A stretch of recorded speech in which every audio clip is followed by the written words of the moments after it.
बिस्मिल्लाहिर्रहमानिर्रहीम। मैं हूं असद खरल और आप देख रहे हैं मेरा यूट्यूब चैनल। नाजरीन, पहली वीडियो में कुछ चीज़ें जो है ना, मैंने कहा था कि अगली वीडियो के अंदर मैं आपको बताऊंगा। अब मामला ये है कि नाजरीन, आज जो आपके सामने एक इशू मैं रख रहा हूं वो ये है कि नून लीग की जो चीखें निकल रही हैं कि 36 जब नून लीग के जो रहनुमाओं हैं उनसे 210 अरब जो है उसकी ज़मीन वागज़ार करने का हुकूमत दावा कर रही है। दूसरी तरफ जो नून लीग है वो ये कह रही है कि ये इंतकामी कार्रवाई है और इसके ख़िलाफ़ हम अदालत में जाएंगे। अब मेरा ख्याल है ये बहुत ज़बरदस्त बात है। एक तो ये है कि दूध का दूध और पानी का पानी अब हो जाना चाहिए, और दूसरा ये है कि अदालतें बेशक नून लीग के डिसीज़न भी उन अदालतों पे करती है हमारी आज़ाद, उसके बावजूद इंसाफ भी इनको मिलता है और लोगों से शायद बहुत ज़्यादा इनको आम जो लोग एक्सपेक्ट नहीं कर सकते, ये शायद उनको नहीं मिल सकता क्योंकि उनके पास शायद बड़े बड़े वकील नहीं होते, वो हफ्ते के दिन के अंदर हाई कोर्ट नहीं जा सकते, या उनके फ़ौरन केस नहीं लग सकते, या वो पिटिशन के लिए बड़े बड़े वकला को हायर नहीं कर सकते, या वो ऐसे दलाइल दे के जो फौरी तौर पर अर्जेंसी के केस लगवा नहीं सकते। तो इसलिए इनको बहुत सारे रिलीफ भी मिलते हैं। अभी भी शुक्र है कि चलें वो इन अदालतों पे एतमाद कर रहे हैं। अब नाजरीन, थोड़ा सा मैं आपको इसका कि एक्चुअल बात क्या है, हुकूमत क्या के दावे क्या हैं, नून लीग क्या कह रही है, और ये सारे जो कब्ज़े किसने किए थे क्या, इसकी थोड़ी सी मैं आपको शॉर्टली इसका बताऊंगा। अब ये कहा जा रहा है हुकूमत की जानब से कि कब्ज़ा माफिया जो है सियासतदानों यानी नून लीग की ATM का, जिस तरह ये ताना मारते हैं कि जनाब कार्टलाइजेशन जो है शुगर माफिया है, वो जहांगीर तरीन साहब को ATM कहते हैं इमरान खान साहब की, बावजूद इसके कि उनके खिलाफ कमीशन बना चलें, FIR भी हुई, गिरफ्तार नहीं हुए, वो एक अलग बात है।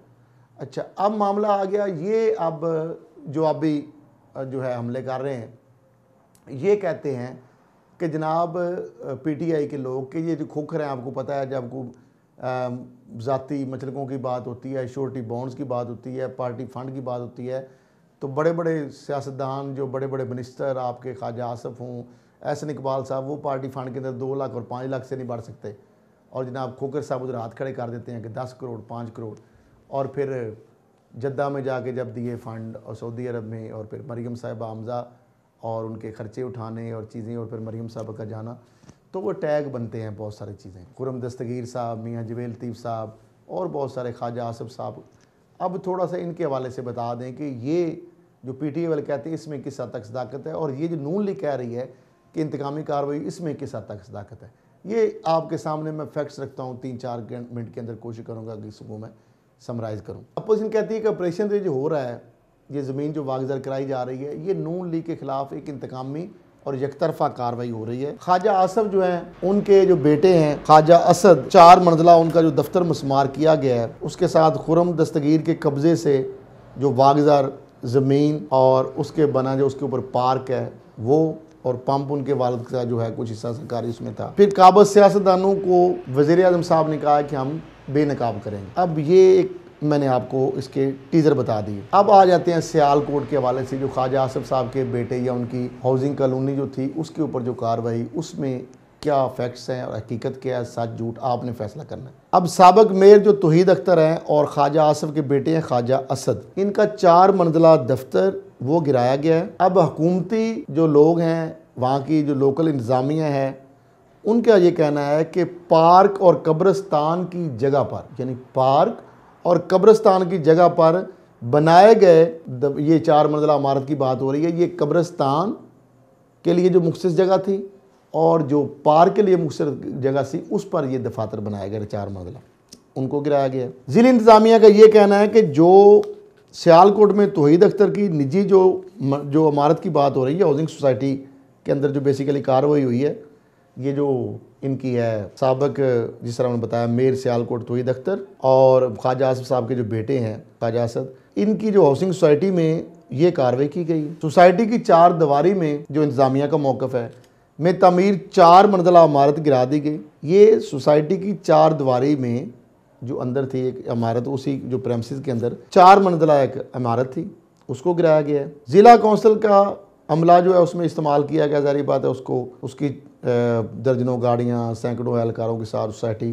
पहुंचा और 4 मंजिला दफातर को गिराने का काम शुरू कर दिया गया, जिसपे नून लीग बड़ा वाह चले। अब इंतज़ामिया जो उनका जो मौक़िफ़ है, अगर उनकी बात की जाए तो वो ये कहते हैं, नून लीग का भी मौक़िफ़ हम बता रहे हैं, वो भी बताएंगे। वो ये कहते हैं कि हाउसिंग सोसाइटी 29 एकड़ पर मुहित है। ये वो चीज़ें जो उनकी जानब से बताई जा रही, हम नहीं कह रहे। इसको रिबट करें, इसको कोर्ट में लेके जाएं, इनको झूठा साबित करें। अगर ये इंतज़ामिया का दावा गलत है, ये नून लीग को, ख्वाजा आसिफ साहब को, साबिक मेयर को, उनके बेटे को, इनकी क़यादत को हक हासिल है। सोसाइटी के अपने नक्शे के मुताबिक इसके 35,000 स्क्वायर फुट पर पार्क तमीर होना था, लेकिन सोसाइटी इंतज़ामिया ने इस पार्क के 12 मरले पर 4 मंजिला सोसाइटी दफ्तर बना दिए और अकबी हिस्से यानी जो पिछला हिस्सा है से पार्क की बाकी राजी को पूरा करके 37,000 स्क्वायर फुट पर पार्क बनाया और नया नक्शा रिवाइज के लिए दे दिया गया, लेकिन नक्शा पास ना हुआ। अब ये बात देखें, यानी जो सामने फ्रंट वाली जगह है उस पर पार्क लाने के बजाय उस पर सारा कमर्शियल अपनी एक्टिविटी के दफ्तर ले आए और पार्क को पीछे उसके ले गए। जारी बात है, वो सस्ती जगह, वो महंगी जगह, प्राइम लोकेशन बन गई और इस तरह हो नहीं सकता। और नक्शा पास होने से पहले काम डाल लिया, नक्शा जो रिवाइज है वो पास ही नहीं हुआ। अब उसका साथ क्या हुआ कि यानी कार्रवाई नक्शा दे दिया और उधर से जनाब काम डाल दिया। हालांकि नक्शा जब तक पास नहीं होता आप किस तरह बना सकते थे? यानी ये तो उल्टी गंगा बह रही है ना, कि पहले आपने काम गलत कर लिया और वैसे ही फॉर्मेलिटी कर ली। जब तक वो नक्शा अप्रूव नहीं होता आप किस तरह दफ्तर बना, इसका मतलब आपने इलीगल वो कंस्ट्रक्शन की है। अच्छा, अब उसके बाद क्या होता है जनाब कि ये नक्शा पास में अब सोसाइटी की पार्क और कब्रिस्तान की जगह पर, पार्क के साथ साथ जो कब्रिस्तान के लिए जगह जनाब उसको भी नहीं छोड़ा गया। कब्रिस्तान की जगह पर दफातर की तमीर ज़ाब्ते के खिलाफ वर्जी है और इंतज़ामिया के मुताबिक गैर कानूनी तमीरात पर 11 नवंबर, ये बात रहम है, 11 नवंबर 2020 को मुकदमा दर्ज किया गया था। जबकि ये सोसाइटी ख्वाजा आसिफ के बेटे ख्वाजा असद साबिक मेयर तौहीद अख्तर की मुश्तरका मलकियत है। ये मुबैना तौर पर चूँकि उनकी जानब से एक बयान आया है। दूसरी जानब साबिक मेयर तौहीद अख्तर का कहना है कि कार्रवाई सियासी इंतकाम का नतीजा है और बगैर किसी नोटिस के इतनी बड़ी कार्रवाई की गई। यानी उन्होंने बगैर नक्शे की मंजूरी के सब कुछ बना लिया, वो लीगल है। और जो इलीगल काम बंदा कर रहा है बगैर रिवाइज नक्शे के, कब्रिस्तान और पार्क के ऊपर जगह बना लेता है, उसको आप उससे इजाज़त लेते हैं कि जनाब किबला तौहीद अख्तर साहब, जनाब आला हज़रत साहब, आप अगर आपकी तबीयत पर ग्रां ना गुजरे और जनाब ख्वाजा साहब आप अगर इजाज़त दें तो हमने आपने जो गैर कानूनी काम किया है और इसके ऊपर मुकदमा भी दर्ज है और आपको वो भी पता है, क्या अगर इजाज़त दें तो हम आ जाएं इसको डिमोलिश कर लें? ये कैसी बात कर रहे हैं, ये अंदाज़ा लगा लें। यानी अब इस पे इसके बाद आ जाते हैं जनाब 36 लीगी रहनुमाओं से 210 अरब की ज़मीन वागजार करा ली गई। ये मशीर साहब शहजाद अकबर साहब कह रहे हैं। ज़ीर इंतज़ामिया की जानब से दर्ज कराए गए इस्तगासे के मुताबिक करोड़ों रुपए मालियत की सरकारी अराजी पर भी कब्जा किया गया था, जिस पर चंद माह कबल एंटी करप्शन ने, वही जो मैंने हवाला दिया, मुकदमा भी दर्ज किया। इसके अलावा सियालकोट के जो शहरी आफ्ताब की जगह पर कब्जा करने पर सोसाइटी के मालकान पर एंटी करप्शन में मुकदमा दर्ज है और मालकान इसमें कसूरवार भी साबित हो चुके हैं। ख्वाजा आसिफ, उनके यानी जो बेटे और जो मेयर हैं, उनकी हाउसिंग सोसाइटी के मुतल्लिक नैब में भी पेशियाँ जो भुगत चुके हैं। अब नाज़रीन ये तो वो चीज़ है जो कि फैक्ट्स आपके सामने रखें, लेकिन उसके बावजूद वो कहते नहीं हमारे खिलाफ इंतकामी कार्रवाई हो रही। 36 नून लीगी रहनुमा और उनसे 210 अरब की जो ज़मीन वागजार कराई है, ये कौन कह रहे हैं? ये वज़ीर आज़म के वज़ीर मुमलकत बराए दाखिला शहजाद अकबर साहब दावा कर रहे हैं। अब वो क्या दावा कर रहे हैं और हक़ाइक़ क्या हैं, ये भी आपके सामने रख देते हैं। शहजाद अकबर साहब ये कहते हैं कि शरीफ की सियासत नज़रियात पर तो है ही नहीं, उन्होंने सियासत में छांगा मांगा कल्चर को मुतारफ़ कराया। नून लीग के रहनुमाओं से 25 अरब रुपए की ज़मीन अब तक वागजार कराई गई है। शहजाद अकबर साहब मरियम नवाज साहबा के हवाले से कह रहे हैं कि नवाज शरीफ साहब जो साबिक वज़ीर आज़म हैं, उनकी साहबजादी ऐसे ही सियासी माफिया के घर पर खड़ी होकर रियासत को ललकार रही थी। अपोजिशन कह रही है कि इनसे सियासी इंतकाम लिया जा रहा है, ये रोना धोना अपनी प्रोटेक्शन के लिए कर रहे हैं। सिर्फ पंजाब में 210 अरब रुपए से जायद की रिकवरी हुई है। लाहौर में खोखरों से रिकवरी की गई। खोखरों ने ये ज़मीन के वाले से मेरा कह रहे हैं पैसे तो गालबन रिकवर नहीं हुए, सरकारी ज़मीन पर कब्जा किया। अब ये शहजाद अकबर साहब जिनका जनाब कहना है वो, और उसके खिलाफ अदालत में जाएंगे। नून लीग की जिस तरह कह रहे हैं उनको हक हासिल है, हमारा काम है आपके सामने फैक्ट्स रखना दोनों तरफ से। इमरान खान साहब को मैं एक बात बता दूं, खान साहब आपको रिपोर्ट लोग गलत देते हैं। आपने जो महल गिरते हुए देखा है ना, किसी ने आपको गलत तस्वीर दिखा दी है।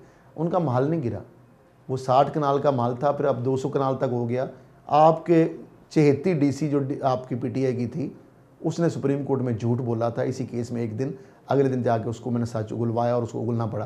पहले दिन तो उसने मिली हुई थी साथ, उसने साला सईद साहिबा, उसने कहा जी कुछ भी नहीं है, कोई गलत काम ही नहीं है। तो मैंने फिर वहाँ पे जब बैशिंग की तो चीफ जस्टिस साहब ने, जज साहबान ने कहा कि वो खातून है। मैं कहा खातून ठीक है, लेकिन डिप्टी कमिश्नर है और कोर्ट के सामने वो झूठ बोल रही। और आमना इमरान ने भी अगले दिन उनको कहा कि आपने झूठ बोला। उसने कहा जी नहीं, फिर कोर्ट में जाकर उसको मानना पड़ा। उन्होंने कहा हाँ वाकई सरकारें भी, दूसरी ज़मीन, सारा मसला। लेकिन उसके बाद हुआ क्या, एंटी करप्शन के मुकदमात किधर गए? डीसी मौजूद थी, उसने क्या एक्शन किया? डीजी एलडीए ने क्या एक्शन किया? आमना इमरान साहबा थी। पुलिस वाले 3 एसपी बदल गए, इसके गवाह हैं अली इमरान भी, मुआज़ ज़फ़र भी और अली शाह भी। तो मामला ये है कि अब खान साहब आपके वज़ीर-ए-आला हैं उस्मान बुज़दार साहब, शहजाद अकबर साहब, एंटी करप्शन के गवर्नर फीस साहब बहुत ऑपरेट अच्छे ऑफिसर हैं, यानी उन्होंने दिखाया काम करके। तो उसके बावजूद भी, और एलडी के भी तारड़ साहब बड़े ज़बरदस्त हैं, आपके इमरान साहब जो वाइस चेयरमैन अथॉरिटी के, तो क्या इनके होते हुए भी अगर आप ये चीज़ें नहीं इम्प्लीमेंट पे करा सकते और ये फिर दोबारा सस्टेन ये चीज़ें नहीं रख सकते आप, वकेट जो कराई हैं, तो जिस तरह आपने दावा किया है कि गरीबों के यहाँ पर घर बनाएंगे या गवर्नमेंट इसको अपने मुसरफ में लाएगी, तो ये तो फिर दोबारा वापस ही यही आ जाएंगी। बाकी महल उनका नहीं गिरा।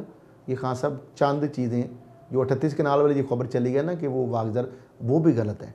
जो क्रेन चली है थोड़ी बहुत, उसके बाद बिरयानी आई है और कीमे वाले नान, और उसका ऐसा असर हुआ है कि पुलिस वाले जो सारे मदहोश हो गए हैं उसमें, और वो 4-6-8 कनाल जो जगह गिरी है थोड़ी बहुत, वही गिरी है। अभी तक ना 38 कनाल आपकी जगह गिराई है, बड़ी बड़ी चीज़ें आज भी खड़ी हैं, इलीगल जो कंस्ट्रक्शन है। तो बहरहाल मामला अब चूँकि कोर्ट में भी है, तो देखते हैं कि ये फिर दोबारा एक दफ़ा दफन हो जाएगा मामला, ज़बानी जमा खर्च तक ही रहेगा या लॉजिकल एंड तक आगे जाएगा। इसी के साथ इजाज़त दीजिए, अल्लाह हाफ़िज़।